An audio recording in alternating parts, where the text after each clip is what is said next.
الحمد لله وكفى والصلاة والسلام على سيد البشر وخاتم الأنبياء أما بعد فأعوذ بالله من الشيطان الرجيم بسم الله الرحمن الرحيم وعن أبي هريرة أن رجلا قال يا رسول الله رجل يريد الجهاد في سبيل الله وهو يبتغي عرضا من عرض الدنيا فقال النبي صلى الله عليه وسلم لا أجر له رواه أبو داود. وعن معاذ قال قال رسول الله صلى الله عليه وسلم الغزو غزوان فأما من ابتغى وجه الله وأطاع الإمام وأنفق الكريم وياسر الشريك واجتنب الفساد فإن نومه ونبهه أجر كله. وأما من غزا فخرا ورياء وسمعة وعصى الإمام وأفسد في الأرض فإنه لم يرجع بالكفاف رواه أبو داود ونسائي. صدق رسول الله صلى الله عليه وسلم. ترطولنا مخي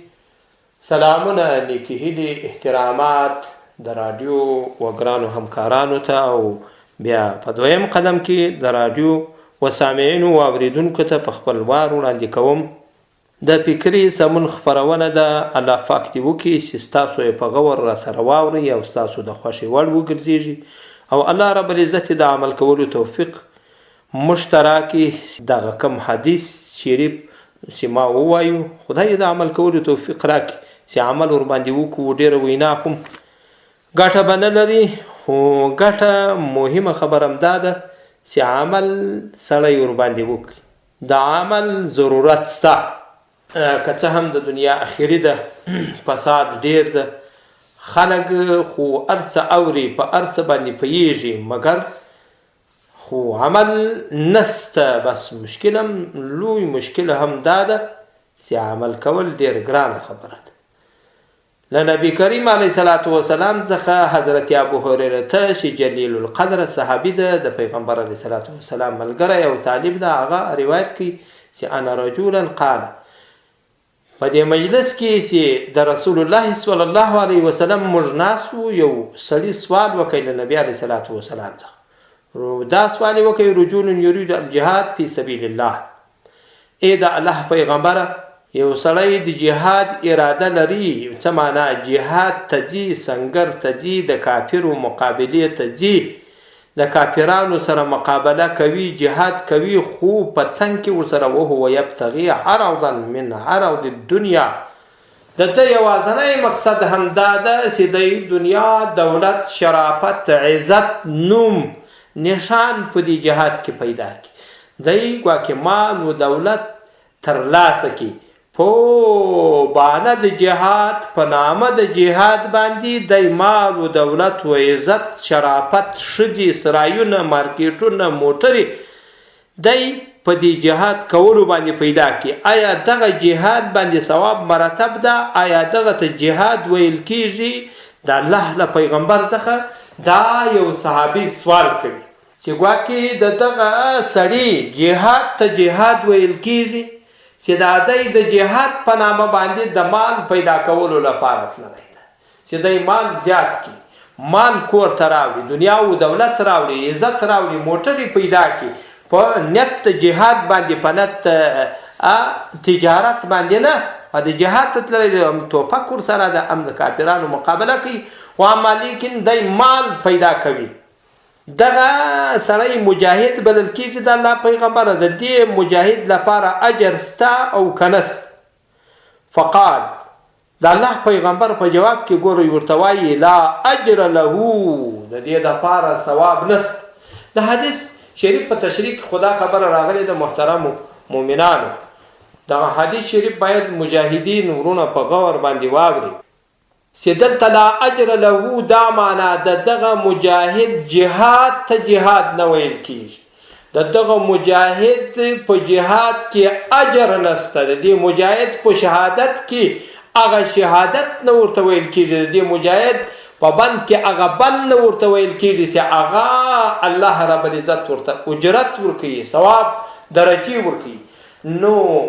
محترمو مجاهدینو ورونو دا خبره یار په غور تاسو را سره واورئ، ټول جمله مؤمنان دې په غور دا خبره را سره واوري. جهاد ذریعه د دنیا پیدا کولو مه ګرځوئ. جهاد ذریعه د مادیاتو پیدا کولو مه ګرځوئ. د دې نامه باندې که هر څوک مجاهد سوی چې دی مال، دولت، دنیا، موټرې، دکانونه، سرایونه دی دا پکې پیدا کې. دغه جهاد ته د الله پیغمبر جهاد نه دی ویلي. مؤمنانو زه خو څوک یم؟ زه خو دا خبره به یعنې دغه خبره د پیغمبر علیه صلات وسلام ستاسو تر غوږو رسوم.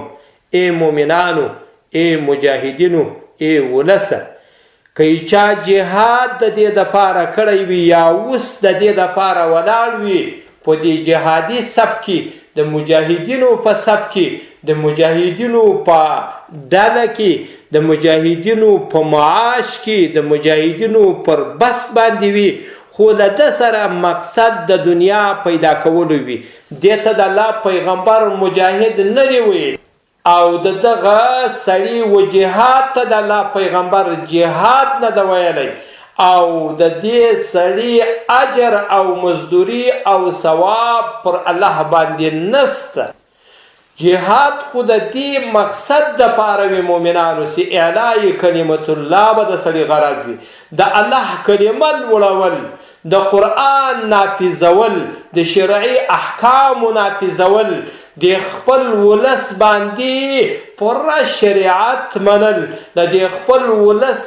ځان خادم جوړول، د خپل ولس خدمت کول، د دې مؤمنې ډلې خدمت کول، د هغو عزت کول، د هغو و مشکل ته رسیدګي کول، د هغو اصلاح کول او هغه پر شریعت برابرول، هم دې ته جهاد ویل کېږي. بیا ثواب پر مراتب ده. اما لیکن که دې بل اړخ ته وګورو چې یو څوک د دې دپاره ولاړ ده چې د جهاد په سب کې د جهاد د نامه څخه غلطه استفاده کوي او د جهاد د مجاهد په نامه باندې مال و دولت جمع کوي، پیسې پیدا کوي. دغه مال و دولت جمع کېدل، پیسې پیدا کول، دا خو به یو ور سره الله حساب کوي. دویم قدم کې به هغه شهیدان، هغه د دې اولس، هغه غریب خلک به ورسره حساب کوي چې بیت المال، دغه مال و دولت چې تا د جهاد په نامه وړی ده، مصرف کړی دی ده، دغه زموږ حق او ته مجاهد نه وې، ته بلکې د جهاد غل وې، ته هغه څوک وې چې جهاد دې د روپو پیدا کولو، د مال پیدا کولو، د عزت پیدا کولو دپاره دې جهاد کوو. دې ته خو جهاد نه ویل کېږي. ملګرو مؤمنانو، دا جهاد نه ده. ای مجاهدینو، خپل ځان سره فکر وکوئ. دا اوس چې پر کومو بستو تاسو مقرر یاست، پر کومو وظیفو چې تاسو مقرر یاست، د امارت په کومه شعبه کې، په کوم سب کې چې تاسو ولاړ یاست، تاسو د خپل ځان، د خپل نیت، د هغو اصلاحات راولئ. خپل ځانونه اصلاح کړئ، خپل نیتونه اصلاح کړئ، خپل عقاید برابر کړئ. د الله د دین د اعلای کلمت الله لپاره په دې سب کې ودرېږئ چې بیا مال تا ته مجاهد وویل سي او ستا اجر و ثواب پر الله رب العزت باندې هغه پور سي، او تا ته الله رب العزت بیا پر محشر میدان په قیامت کې امتیاز درکړي او په مقابل کې جنت و انعامات درکړي. نو د دې لپاره جهاد کول چې مال و دولت پکې پیدا کول مؤمنانو د دنیا آخري ده او فساد ډیر ده او خلق د مال و دولت په طلب کې دي. خلق مال و دولت حرام و حلال نه ګوري، پر کومه طریقه، په کومه لار باندې چې مال و دولت ته د جیب و لاس ته رسیږي هغه دی حلال بولي. د الله په خاطر باندې دا به حساب کیږي د دې مال، د دې جهاد او د دې سب، د دې ولس، د دې ملک، دا حساب بلار انسان سره الله رب العزت کوي. نو مجاهد هغه چاته ویل کیږي چې د ده نیت اصلاح وي، د ده بدن اصلاح وي، د ده عقیده اصلاح وي او له ده سره له سهاره تر ماښامه او له ماښامه تر سهاره همدا نیت وي چې زه د کافرانو مقابله مې هم د دې دپاره کول، هم د دې دپاره یې کوم چې د الله قانون پلی سي، د الله قانون پر دې ځمکه باندې خلک ومني. زه د دې ملک، زه د دې دین، زه د دې امارت یو کارکن، یو سپایي، یو عسکر یم او زه د دین پیردار یم. دغه ته مجاهد ویل کیږي. مؤمنانو، مسلمانانو، مجاهدینو ورونو، ډېر تکلیفونه په دې 20 کلنه دوره کې رالو د الله په خاطر باندې، په مال و دولت باندې دا تکلیفونه مه بایلئ. دا لویه لاسته راوړنه، دا لویه کامیابي، دا له لاسه مه ورکوئ چې بیا هم راباندې شهیدان عریضه کوي، بیا راباندې یتیمان او کونډیانې عریضه کوي او بیا راباندې خپل امیر عریضه کوي، بیا راباندې خپل پیغمبر عریضه کوي. له دغو عقیدو څخه لاس پر سر سئ. د مال و دولت په طلب کې مه کیږئ، د الله د دین د لوړوالي په طلب کې سئ، د الله د دین د تقویې په طلب کې سئ، د الله د دین د پلي کېدلو، د هغه د نشر کولو، په خلکو باندې منلو، هم د دې دپاره په دې طلب کې سئ، په دې نیت باندې سئ، په دې عقیده باندې سئ. بیا به الله رب العزت موږ ته ښه اجر او مزدوري راکوي. او که بیا مالدار نیت را سره، عقیده را سره نه وي، مال و دولت به پیدا سي. د دې وینو په بدله کې، د دې شهیدانو په بدله کې، د دې کونډیانو، یتیمانو، زخمیانو، بندیانو په بدله کې، د دې دردېدلي ملت ولس په بدله کې خو به څه پیسې دنیا و دولت دنیا کې پیدا سي، خو په آخرت کې به الله رب العزت روپي په روپي حساب په والله کوي. چې دا دې په کم نیت باندې، په کم عقیده باندې دا مال و دولت تا پیدا کړی او جمع کړی وو، په کم غرض باندې. ای مجاهدینو ورونو، ای زموږ د ملت ځوانانو، ای زموږ د دین پیردارانو، د الله په خاطر باندې، زموږ د قرآن پیرداران، زموږ د مسجد پیرداران، زموږ د شعائر اسلام پیرداران، زموږ د مدرسې پیردار، زموږ د تورسرو پیرداران هم تاسو مجاهدین یاست. زموږ د بازارو، د کلو، د بانډو پیرداران تاسو یاست. تاسو له لوی اشغاله موږ خلاص کړي یو، له ډېره وحشي دښمنه څخه تاسو موږ خلاص کړي یو. تاسو ډېر تکلیفونه کړي دي. د الله په خاطر باندې خپل عقاید او خپل نیتونه اصلاح کوي. هسې نه چې د دغه حدیث ما صدق علیه بیا څوک وګرځېږي خدای ناخواسته چې صحابي سوال کوي د پیغمبر علیه صلات وسلام څخه، ای د الله پیغمبره، یو سړی یو ځوان جهاد کوي خو په دې غرض باندې دی د مجاهدینو سب ته راغلی ده، د مجاهدینو ډلې وو، دلګۍ وو، ګروپ ته راغلی ده چې دی مال و دولت جمع کړي، په دې جهاد په نامه باندې مال و دولت پیدا کړي. آیا دا مجاهد ده؟ آیا د دې مجاهد اجر و مزدوري و ثواب سته؟ د الله پیغمبر ورته وایي نه، دا مجاهد نه ده، د دې دپاره اجر نسته، د دې دپاره ثواب نسته، او دا خو لا څه کوي بلکې د الله په وړاندې له الله سره چې کله دی ملاقات کوي، الله رب العزت به روپي په روپي د دې مال دولت، د دې منصب، د دې چوکۍ، د دې بست، د دې ریاست پوښتنه به الله رب العزت کوي چې دا دې په کوم غرض باندې دا مال و دولت جمع کړی وو، دا دې په کوم نیت باندې جمع کړی وو، د کوم مقصد دپاره د مجاهدینو په صف کې ته ولاړ وي. الله رب العزت خو د زړونو مالک ده، په زړونو باندې پوره خبره او قبضه ور باندې لري، ځکه دا تخلیق د هغه بادار داسې اسمانونه یې پیدا کړي دي. زموږ د بدنو د زړو هغه خالق مالک همدی ده. لہذا مؤمنانو مجاهدینو دا خو امارت، دا هغه امارت ته چې 1400 کاله بعد په ټوله نړۍ کې، په ټوله دنیا کې یو نمونه د اسلام د مؤمنانو معلومه سوله. د دنیا د لروبر مؤمنانو مسلمانان ستا په نامه باندې افتخار کوي. په لروبر کې کم مؤمنان مسلمانان چې دي هغه ستا د جهاد مبارکي تا ته وایي، او هغه ستا د دې فتح مبارکي هم تا ته وایي. ستا په جهاد و په فتح باندې هم هلته دی فخر کوي او نازیږي. لہذا مجاهد خپل ځان دی اصلاح، خپل عمل دی اصلاح، خپل نیت دی اصلاح، خپل عقیده دی د الله په خاطر باندې اصلاح که او د دې ملت پیردار جوړ سه، د دې ملت د دین پیردار جوړ سوی، نو به بیا دغه نعمت، دغه امارت، دغه امن او دا به بیا بقا پیدا کړي، دا به باقي پاته سي. اما لیکن که داسې نه وو، زموږ نیتونه، زموږ اعمال و عقاید د دنیا د پیدا کېدلو دپاره وو، فکر بیا نه کوم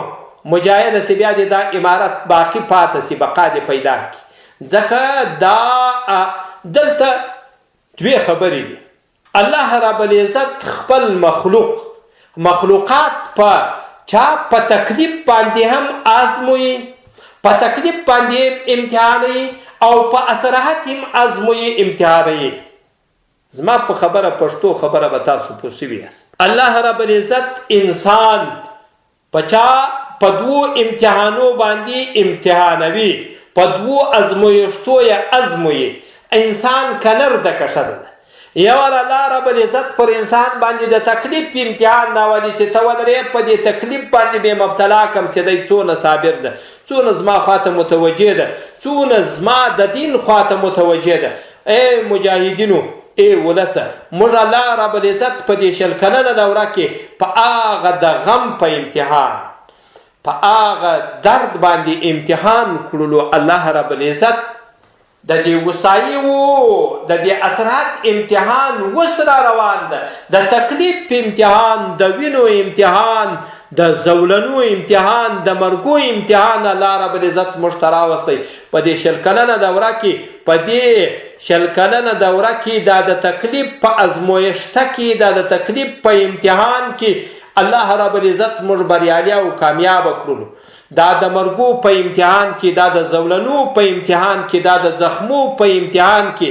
الله رب العزت د دنیا هغه لوی کافر را باندې مسلط کوي. د تکلیف په امتحان کې موږ جهاد وکوئ، صبر مو وکئ، حوصله مو وکړله، او خاص منتونه د الله د اعلی کلمت الله دپاره وو، د الله د رضا دپاره وو. الله رب العزت خو په دې د تکلیف په امتحان کې موږ بریالي او کامیاب. اوس الله رب العزت د اثرات په امتحان باندې وویشتلو. اوس الله رب العزت موږ امتحانوي د اثرات په امتحان باندې، چې زموږ ولس د آرام ساه واخیستله. موږ په خپل کور، په خپل کلي، په خپل ښار، په خپل مال، دولت، ډوډۍ، اولاد، کور په دې خوند باندې پوه سولو. دا د اثرات امتحان ده. او امارت اسلامي فوجونه الله رب العزت وسا کړلو او پر بستو باندې په مادة المقرر سولو. اوس زموږ امتحان سخت ده. دا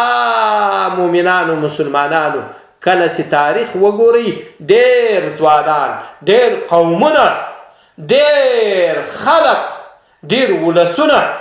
دا د تکلیف په امتحان کې کامیابه سوي دي او د اثرات په امتحان کې ګونډې ولیدي، دا د اثرات په امتحان کې ناکامه سوي دي. ای مومنانو، نن موږ د اثرات پر میدان باندې ناست یو، د وسایي په میدان باندې ناست یو. دا د اثرات وو، د وسایي امتحان الله رب العزت را باندې کوي چې ته ودرې، ستا سره کم نیت ته،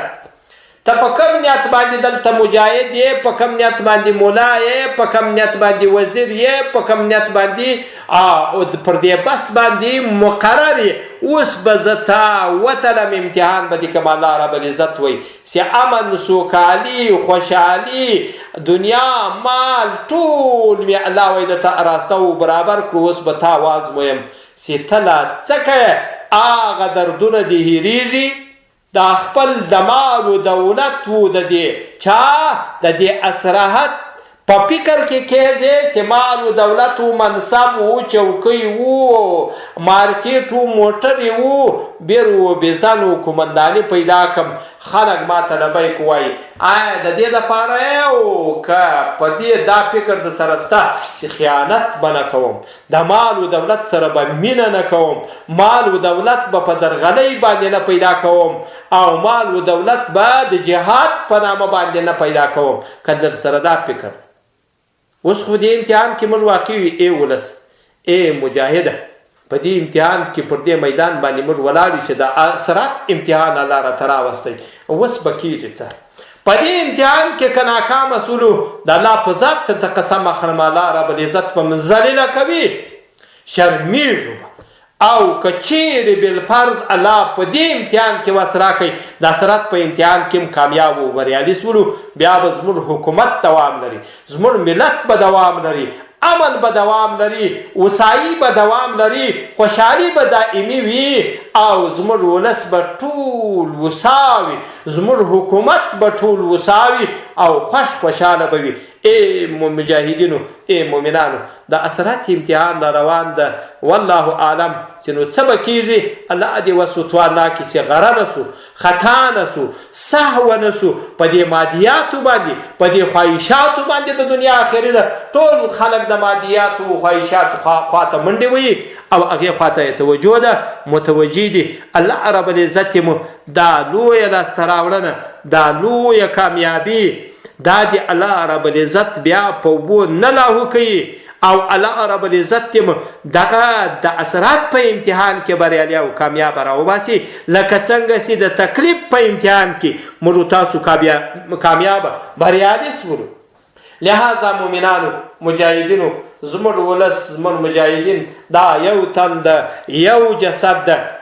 مجاهدینو هر حکومت چې له ملته جلا سوی ده فاصله یې اخیستې ده واټن یې اخیستی ده هغه حکومت بیا پر دغه ولس باندې بیا بادشاهي نه ده کړې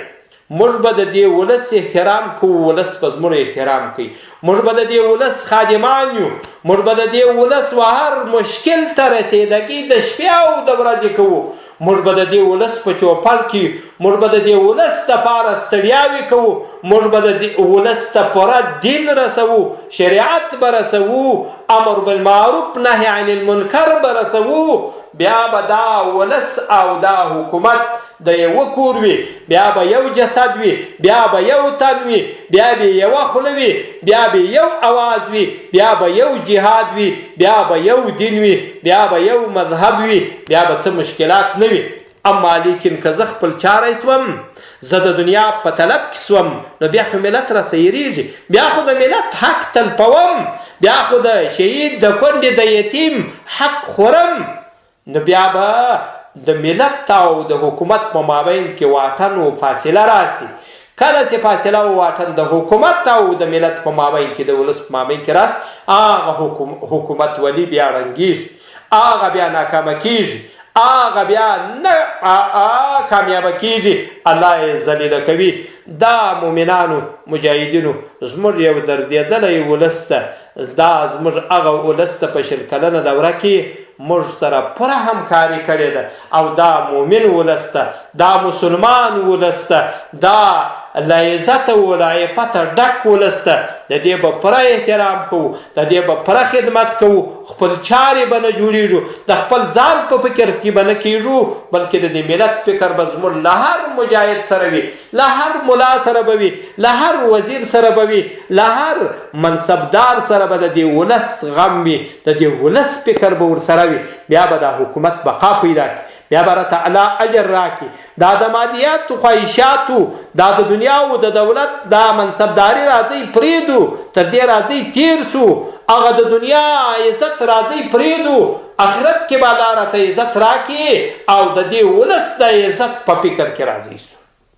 چې دا ولس مو څه رقم مړېږي څه رقم عزتمند کېږي دا ولس مو څه رقم له مشکله خلاصېږي د دې ولس دپاره به زه خوب هم پرېږدم خوراک بم پرېږدم او د دې ولس په چوپل کې به یم د دې ولس په خدمت کې به یم د ولس د بچانو په خدمت کې به یم د ولس د ډوډۍ په خدمت و په فکر کې به یم او د ولس له مشکله خلاصېدن دا فکر به له ما سره بیا به دا حکومت دوام پیدا کوي بلا شک و شبهه او بیا به الله نه ناراضه کېږي بیا به الله رب العزت زموږ څخه راضي کېږي له ولسه مو دا تمه ده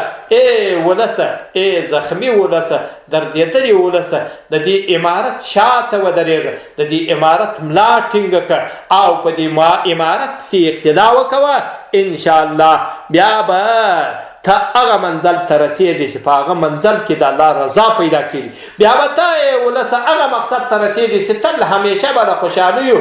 او له امنه ډک ولس یې، بیا به تا ته څه مشکل نه وي. نو الله رب العزت دې د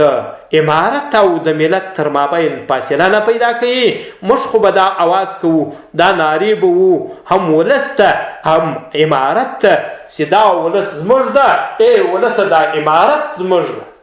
دا نارې وو چې غارې و بغارې خو به وو. الله رب العزت رحم وکړي، الله رب العزت زموږ د امارت او د ولس په مابین کې اختلاف، د موږ د ولس په مابین کې واټن فاصله دی الله نه پیدا کوي. له ټولو مجاهدینو که لوړ مجاهد که کښته مجاهد، له هغو څه مو دا درخواست، هغو ته مو دا زارۍ، هغو ته مو دا احتیاج ده چې د دې ولس د هر وګړي، د هر کوچني ولوی، د هر نر و ښځې به له تا سره احترام وي. ته به ډېر د عزت په نظر ورته ګورې، دا ستا ولس ده، ته پر دې باندې حاکم یې، ته پر دې باندې حکومت کوې. ګوره چې دا ولس در څه په زور نه سي، ګوره چې دا ولس بیا لیوان در څه ونه خوري، ګوره چې دا ولس دغه امن بیا په بې امنیتۍ باندې بدل نه سي. ګوره د ولس پیردار ته، د دې ولس خادم ته، د دې ولس مشکل کشام ته، ای مجاهده ته له ځان سره اخلاص وکړه. پرېږده دا مادیات، پرېږده دا مال و دولت و دنیا پرېږده. څوک چې په دې طلب کې دی والله ذلیله کېږي به، الله به ورسره حساب کوي. دلته ډېر شهیدان سوي دي، دلته ډېر کلي کنډواله سوي دي، دلته ډېر بمبارونه سوي دي، دلته پردیو ډېر وحشتونه کړي دي. نو د الله په خاطر باندې راځئ، ټول به د رحم غېږ سره خلاصه کړو، د رحم لاس به سره ورکړو، د اخلاص و صداقت لاس راځئ سره ورکړو. بیا به ولس او امارت حکومت باقي وي او امن به وي، سوکالي به وي، خوشحالي به وي، یو مشکل به نه وي. بیا به دې ولس ته په دې ولس باندې نور دارول لیوان او سپیان نه ګډېږي، بیا به نه راڅخه داړي. نو الله رب العزت دا زما خبرې اول ماته دی الله رب العزت عمل کولو توفیق راکړي. دویم هر څوک چې اوري ټول مؤمنانو ته دی الله رب العزت عمل کولو توفیق ورکړي. الله دې مجاهدین اصلاح کړي، الله دې زموږ صفونه اصلاح کړي، الله دې زموږ ملت اصلاح کړي. واخر دعوانا الحمد لله رب العالمين.